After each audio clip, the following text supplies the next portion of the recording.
There was no DNA, no fingerprints, no murder weapon. What this case had instead were two witnesses and a jury that chose to believe them. This is the murder of Shockey Crockwell and the case against Derek Spaulding.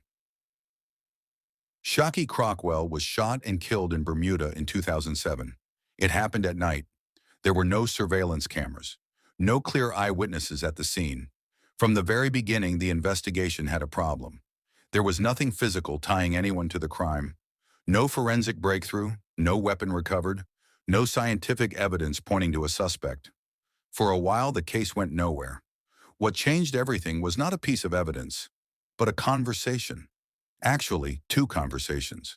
The prosecution's case would eventually rely almost entirely on what two people claimed Derek Spaulding told them. Not what they saw, not what they found, what they said they heard. The first witness was a man named Randolph Lightbourne. He told the court that Spaulding confessed to the murder. Not vaguely, but in detail. According to Lightbourne, Spaulding explained how the shooting happened and described specifics that investigators believed matched the crime. This wasn't a casual statement. It was a full account, and it mattered. The second witness was even closer to Spaulding. It was his father.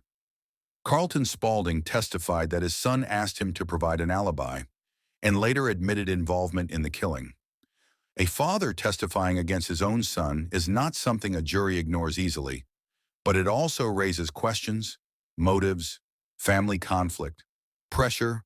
The court knew that, and the jury was warned. During the trial, the judge made it clear. These witnesses were not perfect. They could have reasons to lie. Their credibility had to be examined carefully.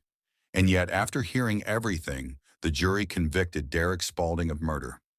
So the real question isn't what the witnesses said, it's why the jury believed them. There were four key reasons. First, detail. Confessions that include specific actions, timing, and sequence are harder to fabricate convincingly. Second, consistency. The accounts given by the two witnesses did not contradict each other in critical ways. Third, risk. Making a false statement in a murder trial comes with serious consequences.